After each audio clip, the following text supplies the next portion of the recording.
Hey everyone, thanks so much for joining us today. Are we live on everything? Awesome.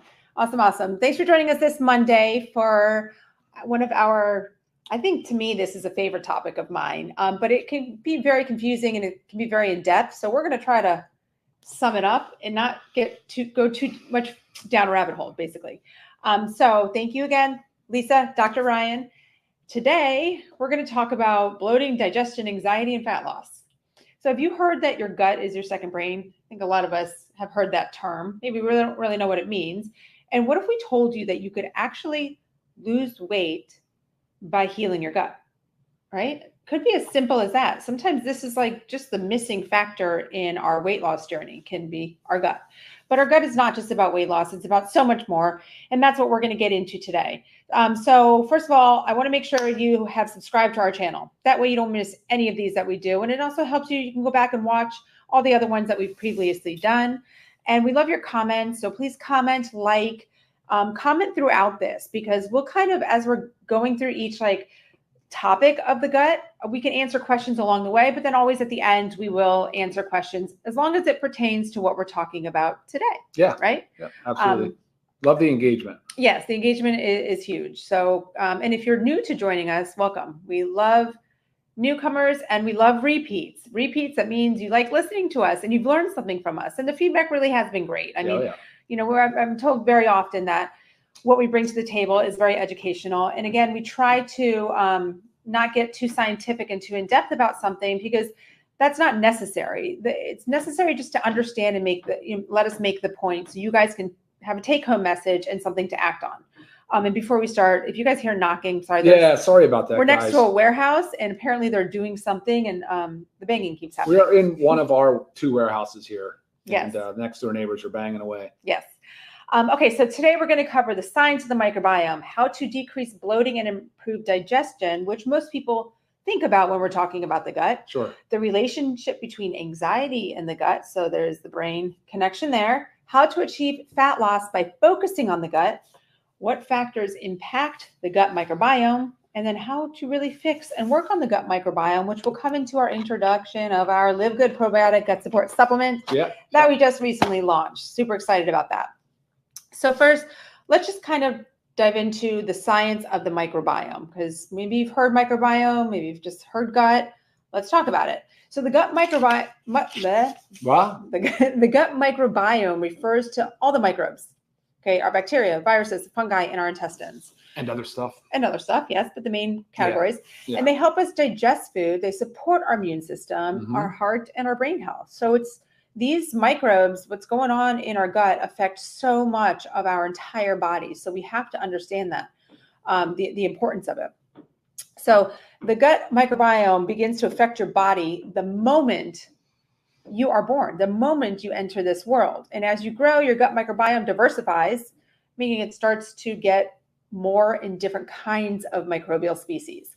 So we talk about when we're born. So we get so much going through the birth canal, and then also being that first, breastfed from the mother. There's so much that goes on into the beginnings of our gut. Yeah, those two things are really important too, right? I'm not to say that cesarean sections are, unnecessary, because they certainly serve a place, right, in the medical world. Sure. But if you have the choice, you absolutely want to go for a natural vaginal birth, and you absolutely want to breastfeed. Right.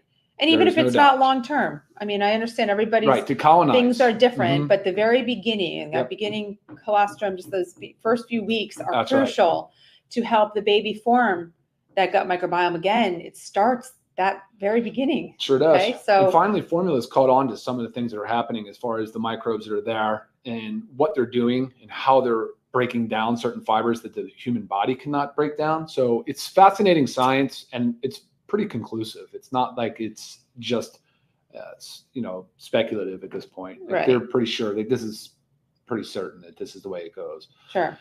And just to give you a little fun fact of what's going on, there are more bacterial cells. There are more bacteria cells than in the human body than human cells. There are more bacteria cells than human cells. So it's pretty crazy. So we really need to pay attention to these, because you also have to think about it too. Not all bacteria are good. right? So it's a diverse microbiome, but also a well-balanced microbiome is our goal. Yeah. So again, it's very important for overall health to have a diverse and balanced microbiome. That is the number one goal for all parts of what's going on, whether we're discussing something about the brain, whether we're discussing the heart, the gut. It is extremely important to have a diverse and balanced microbiome.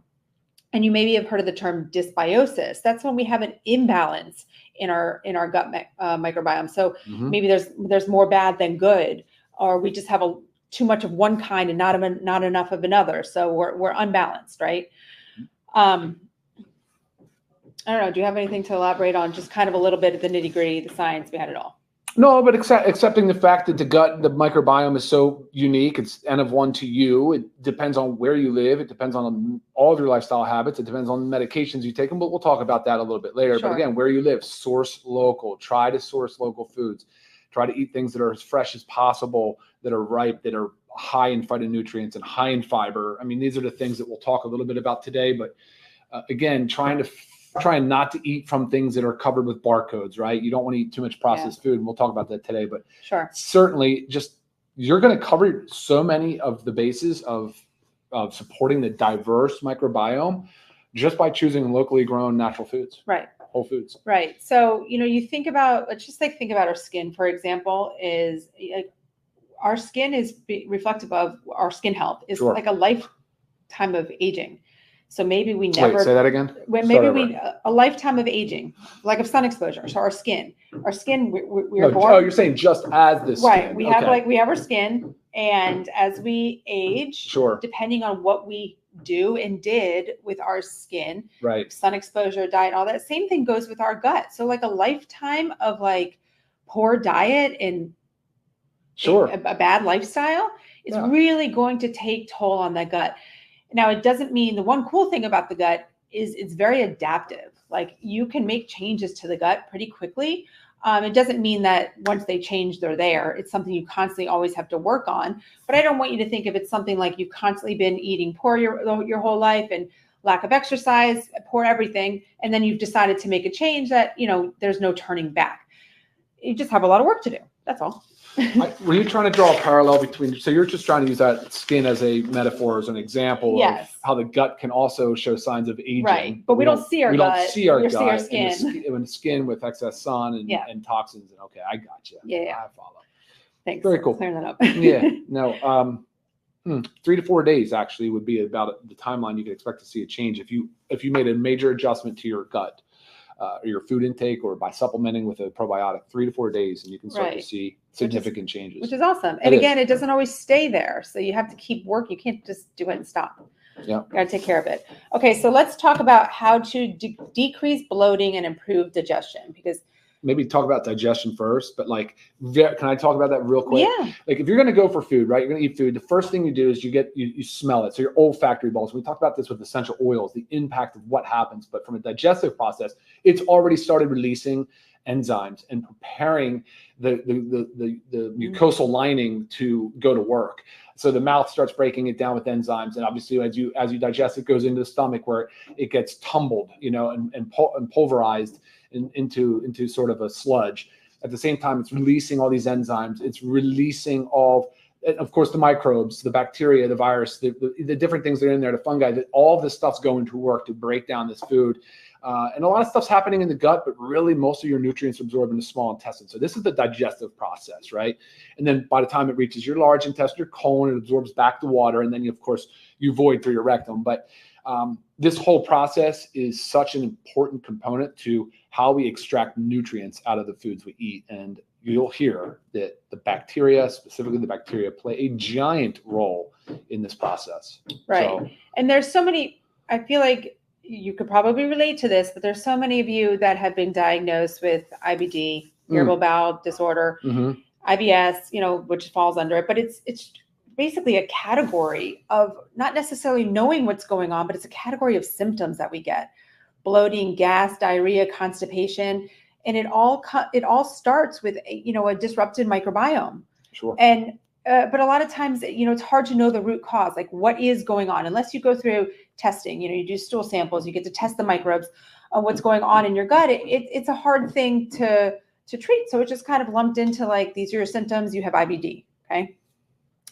So really what's going on when a lot of the gas and bloating and poor digestion happens is our food is not being digested properly. It's being fermented in our gut. Exactly. We get overgrowth of bacteria. We get yeast. Exactly. And all of that going on will lead to the bloating and lead to the gas and discomfort. And I mean, I think there's nothing worse than a stomach ache. So I right. You know, so right here, yes, bloating, please. I need help with that. So Lisa was saying, and exactly what Lisa said, a dysbiosis, the wrong balance of bacteria, different things going on, whether it's we'll talk about the causes that throw this dysbiosis into play here. But man, you get that food in there and now a lot of it doesn't digest. Some of this stuff, the fibers that cannot get broken down by the human body are now just in there fermenting and they're putting off gas and they're just, the bloating is a real problem, but it's a byproduct of what? Well, no, keep going. I'm going to say something example here. It's just a byproduct of poor digestion, right? Because of the lack of the dysbiosis. Sure. So think about when something in your fridge has been sitting there too long and it ferments and like maybe say it's in a plastic container and it kind of bloats out, swells,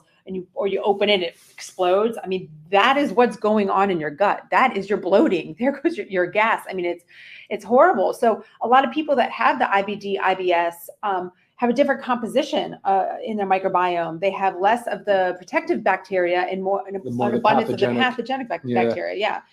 So, it's just something that you need to work on, but you need to understand first, like why it's going on. Because there also are so many other things that can affect the gut. So sure. It gets confusing. Let's go through some of those. I just want to just speak while I'm just saying this, like speaking from example, and always, like we talk about always finding the root cause. Yes. So a few years ago, I had all of a sudden out of nowhere, irritable bowel syndrome. I couldn't figure out what was going on. I didn't change anything. Everything seems right. I went to the GI doctor, got checked out. Everything was totally fine. And I tried a low FODMAP diet. I was doing everything by the books and nothing was working. And then thank God for my functional medical doctor, but she found out I had mold toxicity. We had mold in which is unfortunately very common in Florida because of our high humidity. But we had a leak that we didn't know about. And we also had things going on in our air conditioning. So thankfully I was properly diagnosed and I was able to work on that. But again, you have to find the root cause because everybody has a different reaction to things. But when my toxicity went straight to my gut, it completely disrupted my gut. So so many things can happen. Okay, this is another big one. When I talk about the gut is the second brain, right? There is a relationship between anxiety, depression, and your gut. There's a relationship between mood disorders and your gut. So the gut is the second brain. Now, serotonin is our feel-good hormone. And a lot of times with that, you think, okay, that comes from the brain, right? The central nervous system. But 95% of serotonin is produced in the gut. I know there's many other things and you're going to hit on that, but I mean, that right there just shows you how important it is because if something bad, negative is going on down here, think of what it's doing up here.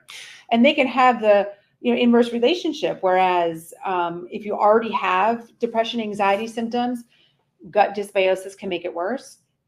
And gut dysbiosis without this can all of a sudden cause mood disorders, right? So, and a lot of this is like involved between the gut-brain axis. And I don't want to get too technical with that, but just knowing that the gut microbiome is made of trillions of microbes that interact with our nervous system. So an imbalance there contributes to that anxiety and depression. An inflamed gut, which is part of this. Microbiome releases chemical messengers that travel to the brain. So this is what I'm talking about, right? Gut-brain axis, they affect each other. So we really need to, if we have things going on, stop just thinking like something's going on up here. Let's go down and address the gut. Let's see if we can maybe change our microbiome by adding in a supplement and taking care of our diet and working on our lifestyle and see if improving our gut in turn improves our brain. So much in there. Yeah. Wow, and it's also huge. Like when you get nervous, right? They say this like the butterflies in your stomach. I mean, there's not really butterflies in your stomach. Nothing's going on in your stomach, but it's like that whole connection there. I mean, it's for real. Yeah, and then chronic inflammation in the gut lining. So there's things that wear away, like the mucosal lining and the cilia, these little like finger-like feathers that help with absorption, increase surface area. But either way, there's like tight junctions that break down. You might have heard of things called like leaky gut or increased gut permeability. So just as some beneficial compounds get absorbed and can travel to the brain, like the short chain fatty acids, things like butyrate, some of these inflammatory mediators will do the same. They'll make it through the blood. They'll make it through the gut lining. They'll actually absorb and they'll make their way through the blood-brain barrier and into the brain. And so that's when they can have a lot of detrimental effects, of course. But when you talk about serotonin, you're not even just talking about being the feel-good hormone. You're talking about growth factors. You're talking about learning, memory. You're talking about sleep.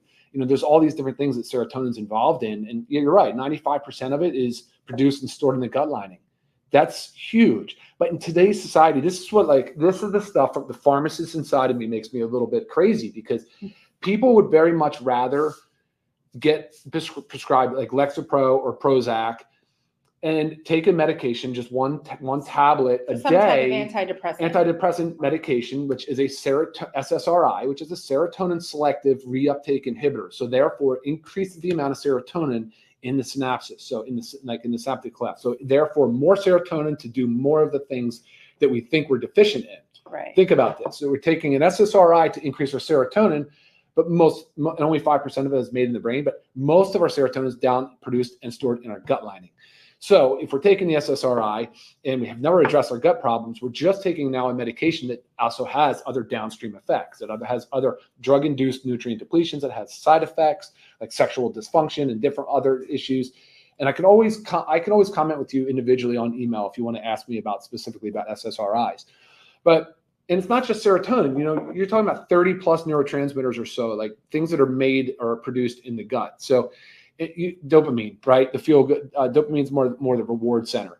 Norepinephrine. I mean, these are the three big ones that are played in the brain world as far as like depression, mood disorders. You need to say right. Well, when you're just talking about dopamine, that's our feel good hormone. Reward center. So is that that's similar to say when we eat sugar? Correct. Yeah. We're eating sugar in our digestive system, but what does it do? It lights up. It lights up our brain center. The reward center. Yeah. The reward. Yeah, and that's the problem with the food scientists today. You know, their job is to figure out ways to light up those centers, and it really is an addictive food behavior, which is kind of scary. And some of the studies I've read predating the development of this gut support was food addiction, and how probiotic and certain balances of microbes can actually not prevent, but like help you wean off and not become addicted to some of these foods, and maybe even catch it early enough, prevent it. Right. But I mean, so you're talking about those three big ones. Like there's other medications that go after the norepinephrine pathway, right? We just talked about SSRIs. There's other ones that go after norepinephrine. There's dopamine involved in this whole process. Guys, there's so many other important ones. There's glutamate. So glutamate is an excitatory neurotransmitter. And you'll see that we have glutamine in this product. Glutamine and glutamate are also precursors to the neurotransmitter. So they're really important in that process as well. They're also produced in the gut.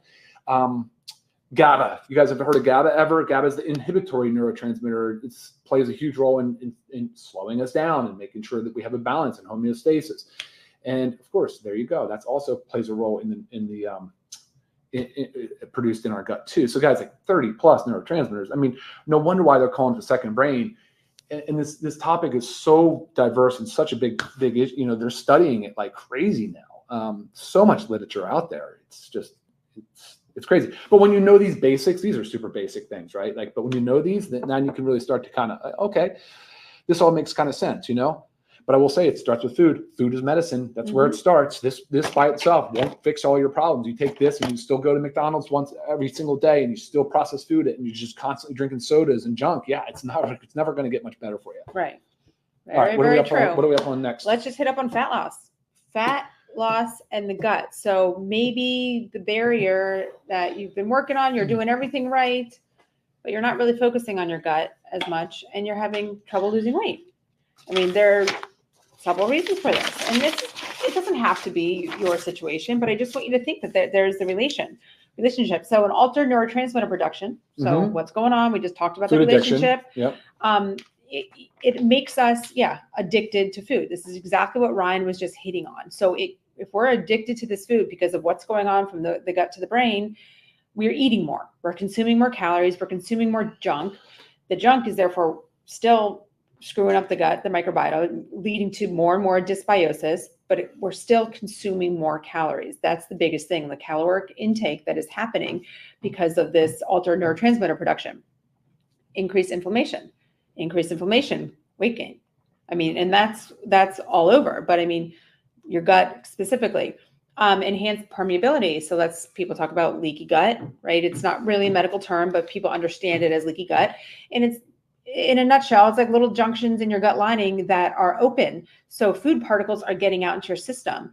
So you're in your body, and they're not supposed to be there clearly. So your body almost like attacks it and has this like response to it. So you end up becoming intolerant to certain foods. So all that can lead to inflammation, bloating, constipation, all those. And recognizing that this isn't all just the job of the microbiota, right? This isn't just bacteria, yeast, mold, fungi. Like that's not it. It's enzymes as well. So we're going to talk about the enzymes and why we included enzymes, how many we included, for what reason. Because like she said, breaking down in the bloating and the digestion and the weight gain. I mean, there's many organs involved in that digestive process. I didn't mention earlier when I just talked about when the food goes down, but you've got the bile is being released to emulsify fats. You've got the pancreatic release of enzymes. You have all these different chemicals that are being just blasted down into the gut to help break down these foods. Right. And when you're eating a lot of this processed food and your body's inflamed, it's just not functioning at an optimal level. Sure, 100%. And with the leaky gut, I don't want to go too much into this. I mean, you can ask me more on it. You can Google it. There's information out there. But lipopolysaccharide, LPS, it is a toxin that is actually released in leaky gut. And this causes weight gain. I mean, it is a toxin that is going into our body from our gut. Toxic metabolite. Yeah, it's crazy. So there's a lot of research on LPS and weight gain. So, I mean, in a nutshell, guys, we got to take care of our gut. We really got to. And also, of course, we're going to talk about our probiotic gut support, but also understand that your gut lining is made up of collagen. So we do have our collagen peptides that you just want to cover all your bases. I forgot that too. The colostrum. The colostrum too. Yeah, when I was talking about leaky gut earlier, guys, you're not going to get that just fixed on its own. It's a big thing you got to really focus on. But colostrum's beneficial. Yeah. Glutamine, which is in this product, is super beneficial. Yeah. There's a lot of healing and repair that goes into it. Exactly. The immunoglobulins that are in colostrum, the first milk postpartum, not to go off on that tangent, but I mean, if you look at our chocolate whey protein, so the whey isolate, you'll see colostrum in there as well. Mm-hmm. So yes, and they are taking they're doing these twin studies, these identical twin studies, and they're finding these.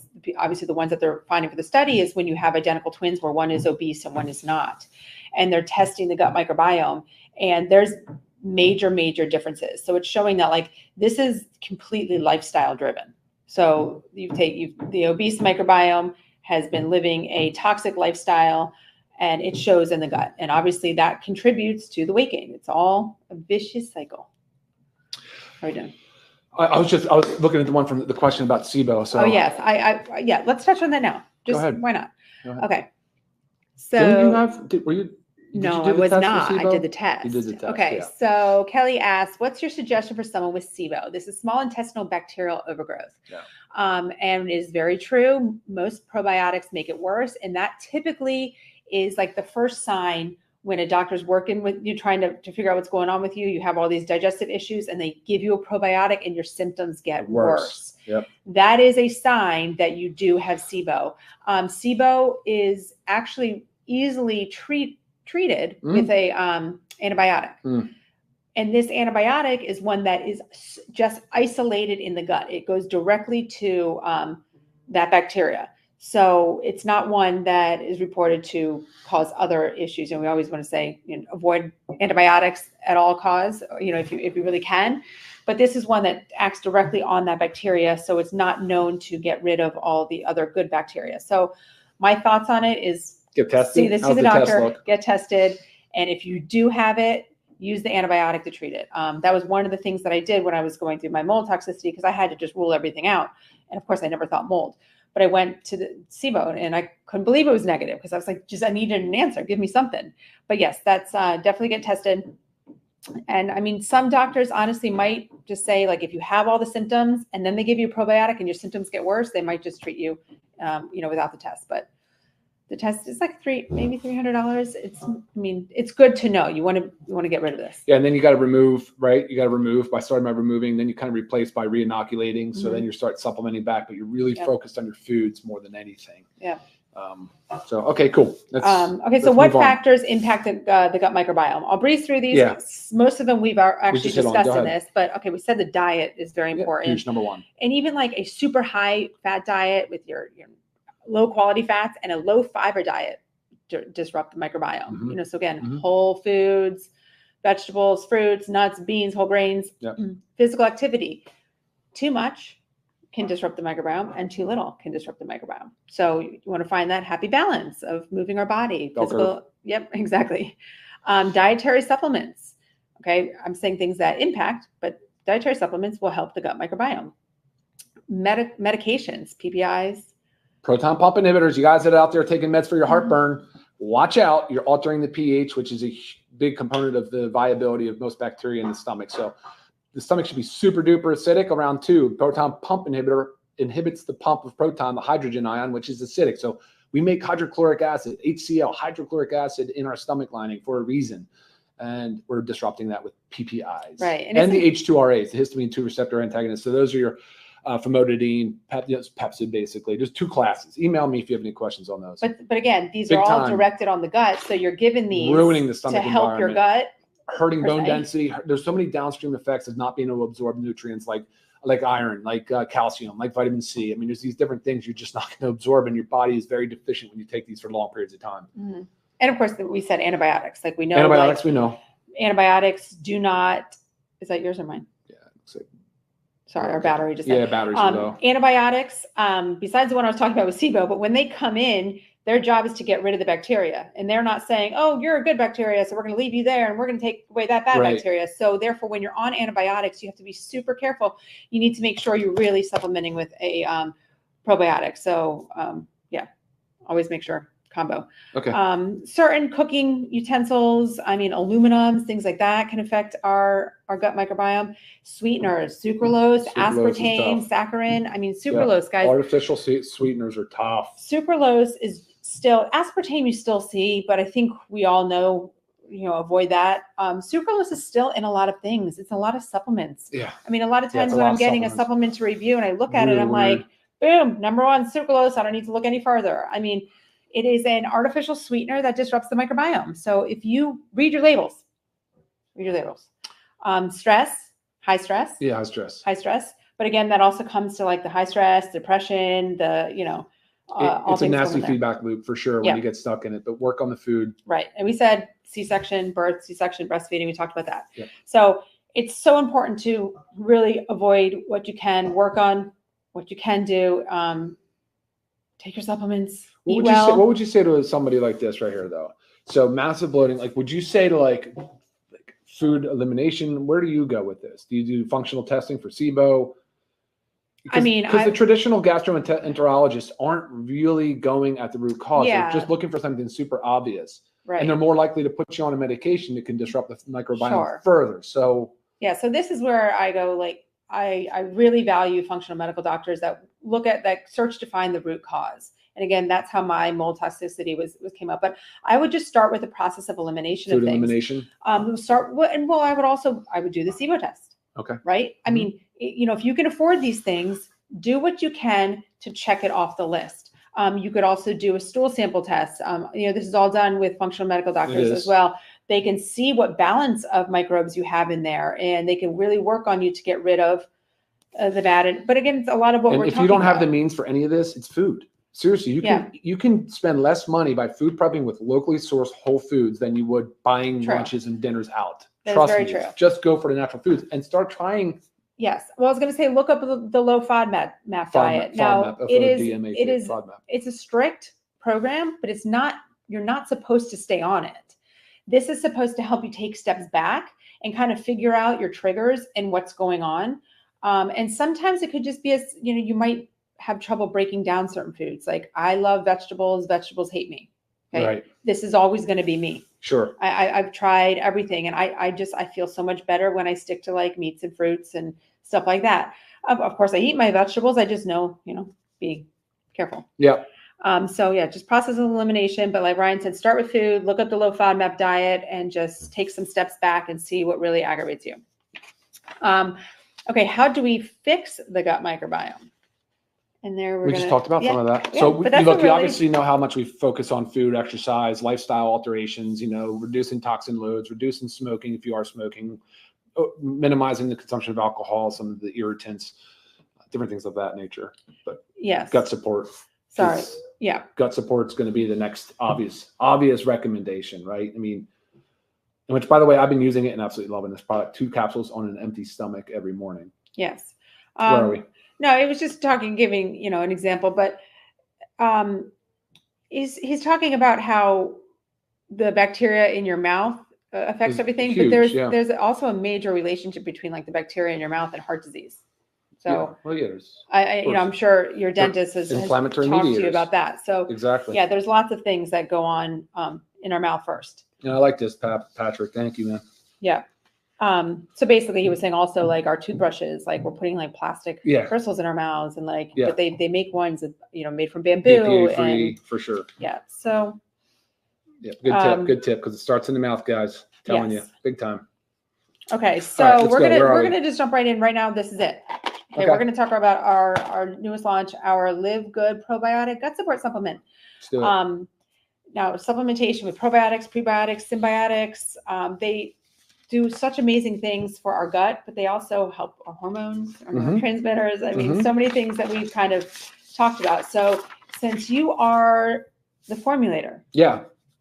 Yes, ma'am. Should we go? Yeah, let's talk about it. Yeah. So let's just clear up what prebiotic, probiotic, symbiotic, postbiotic really is. So we are talking about prebiotics and probiotics, which is what you would consider symbiotic. So there's a relationship between the two. Prebiotics is typically let's just simplify it by saying it's fiber, but it's the source for which the bacteria will feed on. So it's pre.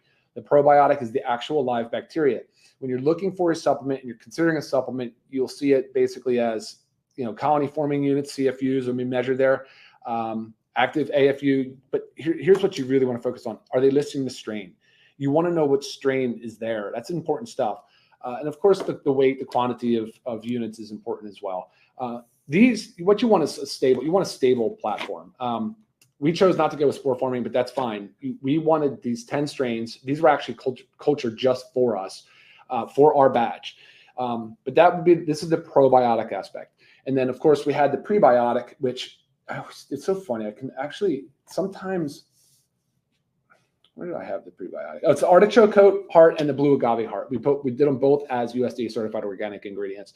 But those are your prebiotics. And if you read about them, those are super beneficial in more ways than just being prebiotics. So then they're the probiotics then will feed on that and create the postbiotic, which is really the byproduct of the metabolism of the breaking down of the prebiotic fiber. It's the metabolites. That's what metabolites are. It's the byproducts of metabolism. And so these metabolites are really important, and a lot of them, what people hear about is like butyric acid is a really common one. That's the one that butyrate. So, and that would be considered postbiotic and different things. It's the environment in which after the metabolism is done, it's a beneficial environment for future and stable growth of bacteria and to stay there. So it's a great thing. And then of course, digestive enzymes. So if you look and listen to the way the digestive process works and you see how much enzyme is a part of this digestive system, you're like, oh my gosh. And then the literature that has been now coming out, there's like 2 studies and they both showed like significantly under producing enzymes. Right. Because again, most people, guys, we're talking about 70% of the United States population is overweight or obese. Your pancreas is pretty stressed. Pancreas plays a role as an endocrine and an exocrine gland. So it does 2 things. It releases hormones like insulin, but it also does other things like digestive enzymes. And then of course you have other organs that are playing the role. So by supplementing with enzymes has been demonstrated to be very beneficial. Right. They'll break down proteins, they'll break down fats, they'll break down carbohydrates. I was just going to go there. So I'm going to use an example for my mom. My mom does eat a lot of protein. She's very healthy in shape. But every time she does blood work with her functional medical doctor, it always shows like her protein low, and other tests are showing that she's not absorbing. She's like eating all this protein, but is just not absorbing it.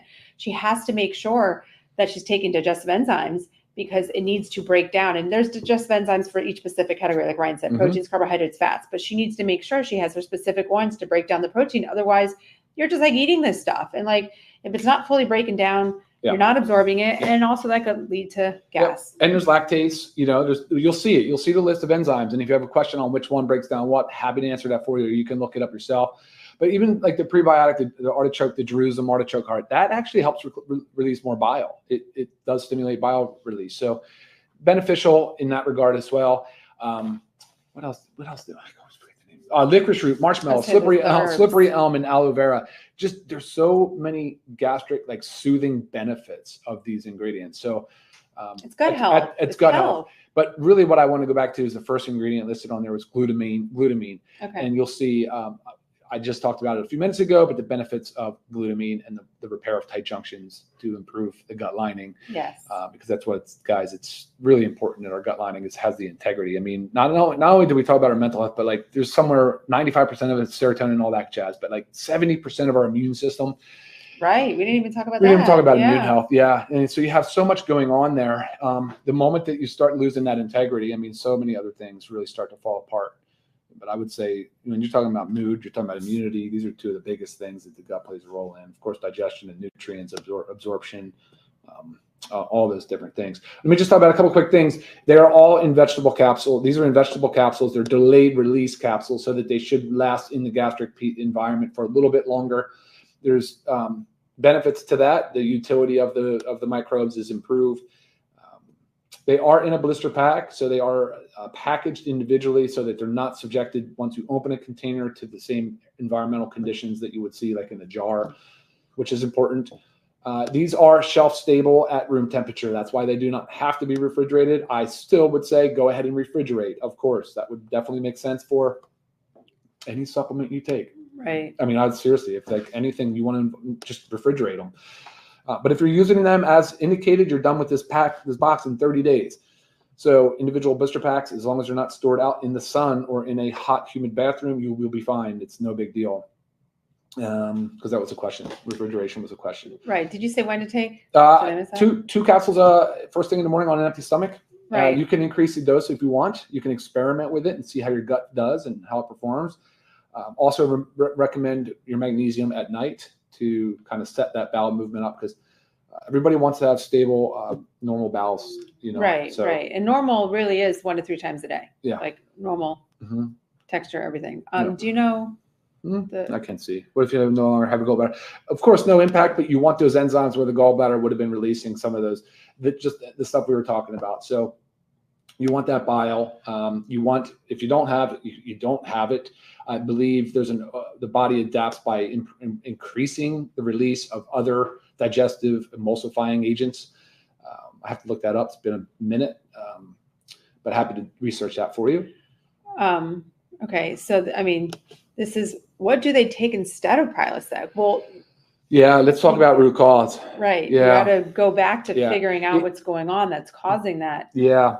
And that's where your primary cares really aren't a whole lot of help. I mean, they try to really just tell you that, look, if you want to take your PPI away, your Prilosec away, you should taper that. You don't want to just drop that off like a meat, like cold turkey. So taper off of it.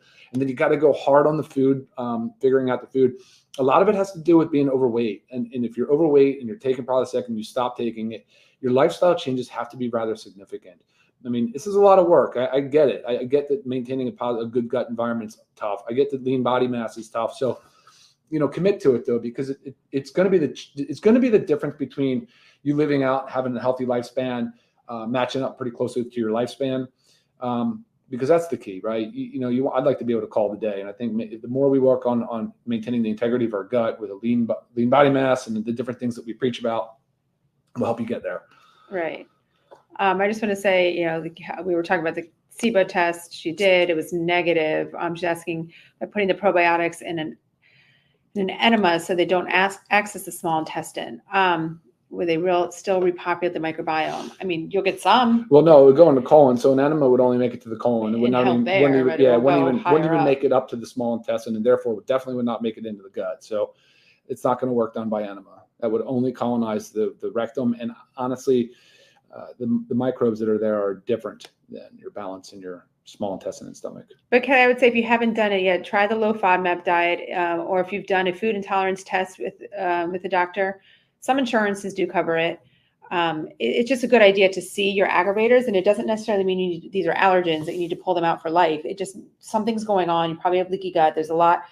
So avoiding all these things that your body is reacting to is going to help you take steps back to be able to heal your gut. So therefore you can reintroduce these foods. Here, I like this one. We need to address this. So you've used lean, women's hormonal, and now the probiotic, and still bloated. So I wouldn't think that the women's hormonal, the bloating you're referring to with hormone imbalances is different than the food digestive bloating referring to for the most part. Right. You know, the water retention is different. The whole thing is different. But I do think that lean is a great complement to this gut support, or vice versa, because lean does slow down the gastric transit time. Some of the studies with the GLP-1 agonists are showing benefits with the microbe and the microbiota. Something to do with the slower process, allowing, I'm not exactly sure how it works, but the lean product has GLP-1 agonists in there in the form of the hops extract, whereas the gut support can really help break down those foods that are going slower through the GI system. So great complement to one another. But again, Melanie, if you're listening, of course, I would do the things we're talking about to help figure out what your bloating issues are. Does yogurt help? I mean, anything probiotic, prebiotic that you can eat from Whole Foods? Just watch the sugars. 100%, yeah. Watch your flavored yogurts because the sugar content's huge. Does xylitol disrupt the microbiome? Well, we saw the benefits to it in the dental oral health. Right, but your dentist I'm not so convinced that sugar alcohols would be. I mean, I know there was some benefit. There were some studies that showed benefit. I quite frankly don't know if there was any bias or any issue or. But I know that dentists always recommend orally, right? Because the xylitol helps with the oral bacteria. Can you take this? You can 100% take it with Super Greens. Yeah, the Super Greens, it has probiotics in it. It has gut health stuff in it, but that's not, I mean, that's not all what it is. And it's a minor amount of probiotics just to kind of help. I think, Judith, what is the name of the diet you mentioned? I think what you're referring to is the FODMAP. Low FODMAP, FODMAP. FODMAP. Yeah, there's lots of information on it. Just get, it's about a lot about eliminating certain foods that are known to cause oil gases. pulling. We talked about possibly bringing something out in oil pulling. Yep. Yes, I have one that I love to do. Okay. Cool, guys. Yeah, so we talked about everything that was in there. Just want to let you guys know, you can find this on our website, livegood.com, but this is, if you're not a member, this is $19.95, which is crazy. This is 30-day supply, 60 capsules in here, 2 a day, $19.95. And if you are a member, $16.95. I mean, again, we make these prices so everybody can take them. So it's not, oh my gosh, I have to spend $45 a month, but I need this gut health stuff. We want you guys to have this, and that's our goal. Hey, just to reiterate, best to take this anytime, truthfully, but it's either on an empty stomach, and if you tolerate it well, keep doing it that way. Take it an hour before a meal. Everybody needs this gut support product. This is not simply for people that are struggling with gut issues. That is not the case at all. Everybody should be taking this gut support product. It is beneficial across the board. But if you are on lean, it complements it really, really well. Right.